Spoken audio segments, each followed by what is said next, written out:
신종 코로나 바이러스로 인한 사망자들이 끝내 1,000명을 넘어서 여전히 가속도를 내고 있습니다. 버지니아 라우던 카운티의 한 10대 소녀가 독감으로 인한 합병증으로 사망해 독감 역시 주의가 요구되고 있습니다.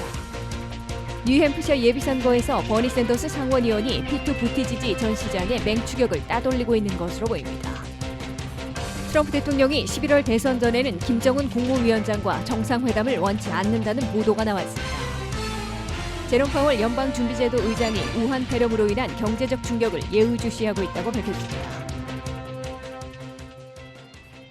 시청자 여러분 안녕하십니까? 워싱턴 뉴스 투데이입니다. 이 신종 코로나 바이러스에 감염돼 목숨을 잃은 사망자들이 끝내 1,000명을 넘어서 여전히 가속화를 내고 있습니다. 미국 내에선 음성 판정을 받았던 여성이 다시 확진 판정을 받아 확진자들은 13명으로 늘어났는데요. 이 여성은 우한에서 전 세계 편으로 대피해 미국에서 음성 판정을 받았지만 다시 확진자로 드러나 재격리되면서 혼돈과 우려를 확산시키고 있습니다. 류근윤 기자의 보도입니다. 신종 코로나 바이러스가 갈수록 킬러 바이러스로 지구촌을 덮치고 있습니다. 신종 코로나 바이러스에 감염돼 목숨을 잃은 사망자들이 끝내 1,000명을 넘어섰습니다. 역시 진원지인 중국 내에서 주로 발생한 사망자들이 11일 현재 1,018명을 기록했고 확진자들은 43,000명을 돌파했습니다. 2003년 사스 때에 감염자 8,098명, 사망자 774명을 넘어선 이래 사망자가 하루에 근 100명씩 늘어나면서 살인 바이러스의 독성을 뿌려대고 있습니다. 중국 내 확진자 4만 명 가운데 6,500여 명은 위중한 상태로 집계되어 있어 인명피해가 계속 늘어날 것으로 보입니다. 중국 외에도 27개국에서 확진자들이 늘고 있는데 일본에 정박해 있는 다이아몬드 프린세스 크루즈 유람선 감염자들이 135명으로 급증하면서 전체 승객 273명 중에서 거의 절반이나 감염된 것으로 나타났습니다. 싱가포르 47명, 홍콩 42명, 태국 32명, 한국 28명 순으로 나타났습니다. 미국 내 확진자들은 13명으로 1명이 늘어났는데 중국 우한에서 대피시킨 여성인 것으로 확인됐습니다. 특히 이 여성은 우한에서 전 세계편으로 대피해 미국에 도착했을 때에는 검사 결과가 음성으로 나와 퇴원한 바가 있는데 퇴원 후 감염 증상을 보여 재검사한 결과 13번째 확진자로 드러나 재격리됐습니다. 처음에 음성으로 판정받았다고 하더라도 감염자로 바뀔 수 있음을 보여주는 것이어서 미국인들의 불안과 두려움도 여전히 확산되고 있습니다. 미국은 그동안 전 세계를 띄워 중국 우한에서 2차례에 걸쳐 미국인 500명과 350명 등 850명이나 미본토로 대피시킨 후 현재 캘리포니아 두 곳의 미군 기지에 잠복기인 14일 동안 격리 보호하고 있습니다. 미국 내 확진자 13명 중에서 캘리포니아가 7명으로 절반이나 차지하고 있고 일리노이 2명, 워싱턴주, 애리조나, 매사추세츠, 위스콘신이 각 1명씩을 기록하고 있습니다. 이와 함께 미국 내 의심 환자들이 37개 주에서 398명이 있는 것으로 집계됐으나 그중에 318명은 음성으로 나타났고 60명에 대해서 아직 검사하고 있습니다. 미국은 현재 신종 코로나 바이러스를 잠재울 백신 개발에 총력전을 펼치고 있는데 4월에나 백신이 가능해질 것으로 밝히고 있습니다. 미 국립보건원사나 알러지 감염병 연구소장인 앤서니 파우치 박사는 신종 코로나 바이러스를 막을 백신이 현재 바이오텍 회사인 모더나에서 순조롭게 개발되고 있으나 2단계로 쥐실험, 3단계로 소규모 그룹에 대한 인체 임상실험을 실시하기 때문에 4월에나 가능해질 것이라고 설명했습니다. WKTV 뉴스 유근윤입니다. 버지니아 라우던 카운티에 거주하는 한 10대 소녀가 독감 진단을 받고 며칠 만에 합병증으로 목숨을 잃었습니다. 독감으로 병원을 찾는 환자들은 지난달보다 줄었지만 전문가들은 당분간 독감이 지속될 것으로 예상하고 있어 주의가 요구되고 있습니다. 이현경 기자의 보도입니다. 워싱턴 지역의 독감 확산에 대한 우려가 지속되고 있는 가운데 라우던 카운티의 한 고등학교 여학생이 독감 관련해 목숨을 잃는 일이 발생했습니다. 신종 코로나 바이러스 경고가 계속되고 있지만 DC와 버지니아 주민들에게 독감이 더욱 위협적이라며 경고하고 있습니다. 이번 시즌 버지니아주에서만 5,155케이스가 독감이 발생했고 그중 총 773명의 목숨을 앗아갔습니다. 이에 반해 신종 코로나 바이러스 확정 환자는 아직까지 발생하지 않고 있습니다. 주변에서 기침과 콧물, 통증을 호소하는 환자들이 적지 않게 오랫동안 지속되고 있습니다. 이번 독감 시즌 동안 버지니아에서 7세 소년이 독감 관련 합병증으로, 메릴랜드주 프레드리 카운티에서도 한 소년이 독감 진단 후 폐혈증으로 목숨을 잃었습니다. 또 DC의 국립어린이병원에서 독감 양성 반응을 보인 환자가 목숨을 잃는 일이 발생했습니다. 이달 초 DC 콜럼비아 특별구 병원 관계자는 299건의 독감 발생건 사례를 보고했습니다. 이에 지속적인 독감 확산에 대해 우려하고 있습니다. 질병통제예방센터 CDC에 따르면 독감으로 병원을 찾는 환자들이 이어지고 있고 예년보다 독감 시즌이 일찍 시작해 빠르게 확산됐습니다. 독감 접종이 지난 시즌보다 1억 6천만 개를 넘어서며 1980년대 이후 최대 규모인 것으로 나타났습니다.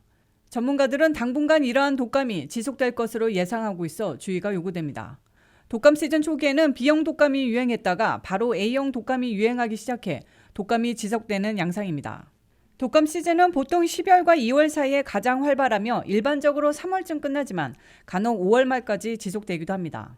독감 환자가 다소 줄어들고는 있지만 특히 65세 노인과 어린아이들, 만성질환자들이 독감에 취약해 각별한 주의를 당부하고 있습니다. WKTV 뉴스 이영경입니다.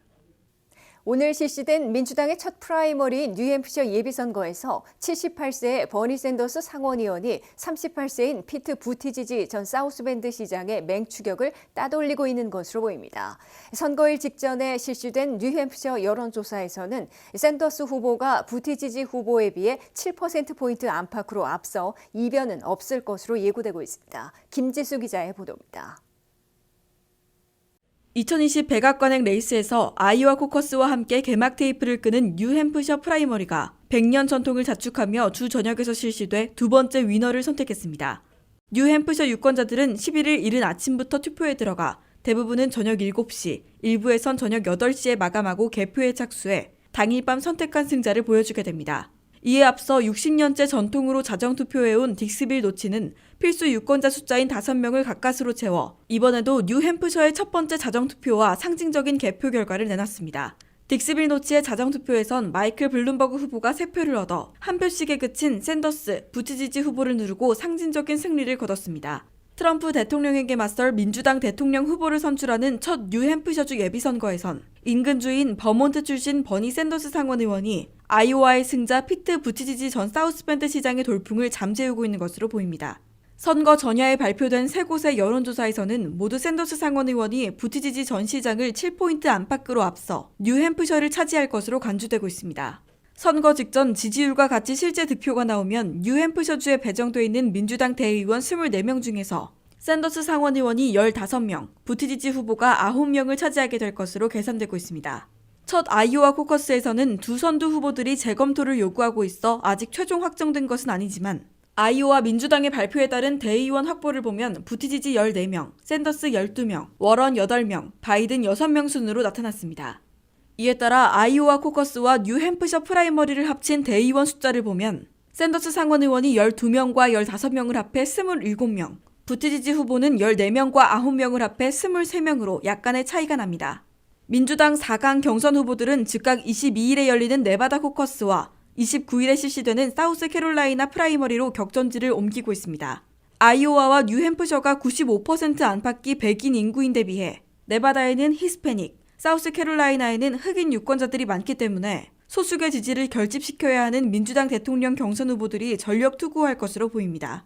더욱이 민주당 대통령 경선 후보들은 전체 대의원들의 34%나 한꺼번에 결정하는 캘리포니아, 텍사스, 버지니아 등 17개 주 동시 선거일인 3월 3일 슈퍼 화요일에 진검승부를 펼칠 태세를 보이고 있습니다. WKTV 뉴스 김지수입니다. 트럼프 대통령이 오는 11월 3일 대선 전에는 김정은 국무위원장과 정상회담을 원치 않는다는 보도가 나와 비핵화 협상의 교착 상태가 장기화될 것으로 보입니다. 트럼프 대통령은 재선 성공의 주요 이슈가 아니라는 판단에서 비핵화 협상을 뒤로 미루겠다는 입장으로 보이고 김정은 국무위원장도 트럼프 재선 여부를 지켜보게 될 것으로 관측되고 있습니다. 보도에 한면태 기자입니다. 북한과 미국의 비핵화 협상이 미국의 대선이 있는 2020년 올 한 해에는 장기간 교착될 가능성이 본격 제기되고 있습니다. 도널드 트럼프 대통령은 오는 11월 대선 전에는 김정은 국무위원장과 3차 정상회담을 원하지 않는다는 입장을 최고위 참모들에게 전달했다고 CNN 방송이 보도했습니다. 트럼프 대통령은 북핵 문제가 자신의 재선 성공의 주요 이슈가 아니라는 판단에서 서둘지 않겠다는 입장을 정한 것으로 이 방송은 해석했습니다. 트럼프 대통령은 재선 캠페인에 집중하면서 북핵 문제를 해결하는 의욕이 시들해졌다고 미 관리들은 전했습니다. 특히 트럼프 대통령 본인뿐만 아니라 최고의 참모 등 이너서클에서도 북미 협상을 서둘지 않는 게 낫다는 판단을 하고 있는 것으로 CNN 방송은 전했습니다. 트럼프 대통령은 8개월간의 교착 상태 끝에 지난해 10월 스웨덴 스톡홀름에서 열린 북미 실무 협상이 결렬되자 좌절감을 표시했던 것으로 미 관리들은 밝혔습니다. 미국 측은 북한과 실무 협상에서 상당한 진전을 이룬 것으로 믿었으나 북한 측이 일방적으로 결렬을 발표하자 당혹감을 느꼈으며 그때부터 북미 협상에 적극성이 떨어진 것으로 CNN 방송은 보도했습니다. 트럼프 이너서클에서는 비핵화 협상 체계로 인해 얻을 잠재적 이득보다 리스크가 압도적으로 높다고 보고 있습니다. 로버트 오브라이언 백악관 국가안보 보좌관이나 스티븐 비건 국무부 부장관 등은 여전히 공개적으로는 협상할 준비가 돼 있다고 강조하고 있으나 한 미 관리는 CNN에 협상은 죽었다라고 단언했습니다. 이 때문인 듯 트럼프 대통령은 지난 4일 새해 국정연설에서 취임 후 처음으로 북한 이슈를 일절 거론하지 않았으며 북한 관련 트윗도 중단하고 있습니다. 김정은 정권도 미국이 수용하지 않을 게 분명한 제재 완화를 단행하기 전에는 협상은 없다고 공개 천명해놓고 있어 장기 교착에 대비하고 있는 것으로 해석되고 있습니다. 미 전문가들은 트럼프 대통령이나 김정은 위원장이 서로 11월 대선 결과를 지켜볼 필요가 있기 때문에 또 다른 형태의 전략적 인내로 시간 벌기를 할 가능성이 높다고 내다보고 있습니다. WKTV 뉴스 한면택입니다. 제롬 파월 연방준비제도 의장이 신종 코로나 바이러스로 인한 경제적 충격을 예의주시하고 있다고 밝혔습니다. 신종 코로나 바이러스가 세계 여러 지역으로 확산하면서 일부 국가의 주가와 원유 가격의 하락을 부추기고 소비자 심리를 위축시키는 등 세계 경제에 미칠 영향이 적지 않을 것으로 보고 대응해 나갈 것이라고 강조했습니다. 이현경 기자의 보도입니다. 신종 코로나 바이러스가 전 세계 지역으로 확산되면서 중국 경제뿐 아니라 글로벌 경제 성장에 미칠 영향에 대한 우려가 적지 않게 일고 있습니다. 미국의 중앙은행 연방준비이사회의 제롬 파월 의장도 신종 코로나 바이러스에 의한 경제적 충격을 주시하고 있다고 밝혔습니다. 신종 바이러스가 미국, 유럽, 중국 등 세계 여러 지역으로 확산하면서 일부 국가의 주가와 원유 가격의 하락을 부추기고 있습니다. 이뿐만 아니라 소비자 심리 위축으로 이어져 전 세계적 공급망에도 혼란이 일 것이라는 우려도 일고 있습니다. 이런 가운데 제롬 파월 의장은 신종 코로나 감염증에 의해 중국 경제의 혼선과 이로 주변국을 포함한 세계 경제에까지 영향을 미칠 수 있다고 지적했습니다. 파월 의장은 경제적 파단을 예단하기는 이르지만 중국 경제에는 단기적인 영향이 미칠 것으로 내다봤습니다. 국제통화기금 IMF도 신종 코로나 바이러스를 경제의 새로운 위험 요인으로 지목했습니다. IMF는 신종 코로나 바이러스가 전 세계적으로 확산하면 세계 경제 활동과 무역, 여행에 영향이 미칠 것이라고 밝혔습니다. 이런 가운데 미 연방준비제도는 연방공개시장위원회 정례회의를 통해 기준금리를 현행 1.5에서 1.75%로 유지하기로 결정 내렸습니다. 월스트리트저널은 신종 코로나 사태로 경제적 충격이 본격화되면 금리 인하 가능성을 높이는 요인이 될 수 있다는 전망에 파월 의장은 현재의 통화 정책은 적절하고 달라지는 상황이 나타나면 그에 맞춰 대응할 것이라고 강조했습니다. WKTV 뉴스 이영경입니다.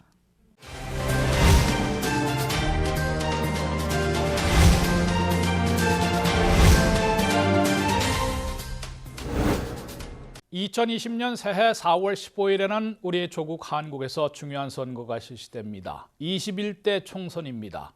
영주권자를 포함해서 미국에 장기 체류하고 계신 우리 한인 동포들의 상당수도 투표하실 수 있습니다. 현재 이를 위한 유권자 등록이 진행 중입니다. 어떻게 하면 등록률을 높이고 또 투표율까지 높일 수 있을지 재외국민 유권자연대를 결성해서 열심히 활동하고 계신 미주 대표 고대현 회장님을 모셨습니다. 재외국민 유권자연대 100만 명 등록 운동을 펴신다고 기치를 내세우셨는데 이 재외국민 유권자연대 또 미주 대표로 일하시면서 어떤 지금 활동을 하고 계신지를 좀 소개해 주시죠. 지금 현실적으로 재외국민 선거가 실시된 지가 지난 총선에서부터 시작해가지고 두 번째입니다.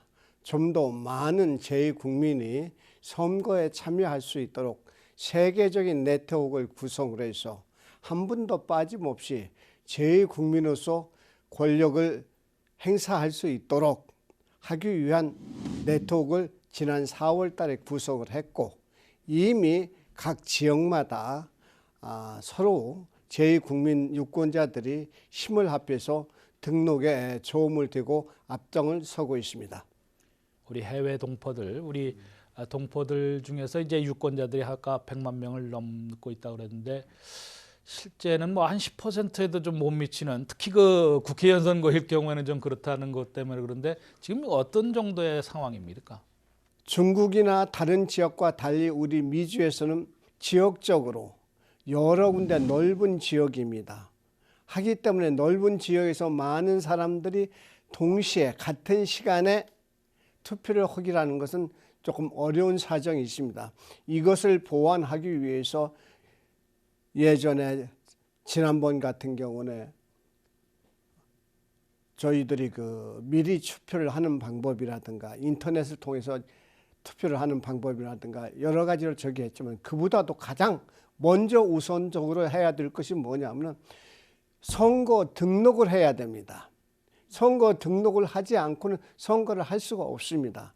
이 선거를 먼저 등록할 수 있는 이 퍼스트 스텝부터 저희들이 열심히 해야 되는데 그 열심히 하는 방법 중에 하나가 우리 한인 사회에는 한인을 비롯한 각 직능단체 등 여러 가지 단체들이 많이 있습니다. 그 단체 멤버, 그 회원들만이라도 전부 등록을 해서 이것을 이끌어 간다면 많은 숫자가 등록할 걸로 생각하고 있습니다. 그리고 이웃 건너 한 걸음이라고 이웃에 있는 우리 동포, 이웃에 있는 내 친척, 이 사람들이 투표권자라고 생각할 때는 거리낌 없이 추천을 해주시면 많은 도움이 되지 않겠는가 그렇게 생각하고 있습니다. 우리가 투표나 실제로 이제 그 등록부터 투표를 올릴 이후에 하는 그런 반드시 참여를 적극해야 하는 이유는 어디에 있다고 보십니까? 등록을 해가지고 선거에 참여함으로써 그것이 실질적으로 보여줘야만이 저희들의 목소리, 저희들이 하고 싶은 얘기, 대의 정책 이런 모든 분야를 대표성을 가지고 일을 하는 국회의원이 저는 필요하다고 봅니다. 비례대표가 꼭 필요한 이유 중에 하나가 저희들 100번 말로 얘기해야 현실적으로 법제화 되지 않으면 아무런 효과는 없습니다. 그것을 현실적으로 이루기 위한 가장 빠르고 가장 정확한 방법은 선거를 통한 우리의 대표를 뽑는 방법이라고 저는 생각하고 있습니다. 하기 때문에 제2국민 여러분들, 제2투표권자 여러분께서는 적극적으로 참여해 주셨으면 좋겠습니다. 총선이 항상 문제가 되는 게 상당수 유권자들은 또 지역구 의원을 직접 선거하는 것보다는 비례대표밖에는 못하기 때문에 참여율이 좀 낮을 수도 있는데 좀 전에 이것을 어떻게 이 투표율이나 등록률이나 투표율을 올릴 것인지 어떤 캠페인을 보시는 어떤 계획을 갖고 있습니까? 저희들 여기에 보면은 그로서리 마켓이 있습니다. 그로서리 마켓은 최소한도 일주일에 한 번 정도는 먹기 위해서 그로서리를 가게 됩니다. 거기에서 우리 한국 국민이라고 보이는 사람들은 될 수 있으면 거기서 선거 캠페인을 벌여서 맨투맨 쉽게 해서 한 사람씩이라도 투표권자라고 생각이 들 때는 적극적으로 유도해서 현장에서라도 저희들이 등록을 받을 예정이고 두 번째 좋은 방법 중에 하나로 생각하는 것은 작년에도 그래서 조금 효과를 봤습니다. 한국에 지금 대형 교회가 여러 군데 있습니다. 지난번에 제가 열린 우리 장로교회에서 선거 캠페인은 예배 시간에 딱 맞춰서 예배가 나오자마자 나오는 분들을 상대로 그런 캠페인을 했습니다. 그때 효과를 좀 많이 봤습니다. 많은 사람들이 관심을 가지고 또 등록을 해줬습니다. 그런 방법 등 여러 가지 방법 중에 있지만 그 세 번째 방법으로는 지금 현재 저희 워싱턴 지역에 많은 직능 단체라든가 한인이라든가 여러 단체들이 있습니다. 그 단체들을 통해서 그 회원들을 통해서 유권자들을 찾아서 등록을 시키는 이런 방법도 고려를 해서 단체장님들의 협조를 구하고 구할 예정입니다. 등록을 하고 투표장에 나서서 한 표를 행사해야만 우리의 목소리를 더 적극적으로 반영해서 우리에게 혜택이 돌아올 것으로 생각됩니다. 아무튼 그 재외 국민 유권자 연대를 이끌으시면서 우리 한인 동포들 중에서 한국의 유권자신들에게 최대한 등록을 하고 또 많이 실제 투표해서 우리의 목소리가 반영될 수 있도록 좋은 활동 기대하겠습니다. 네, 고맙습니다. 감사합니다. 예.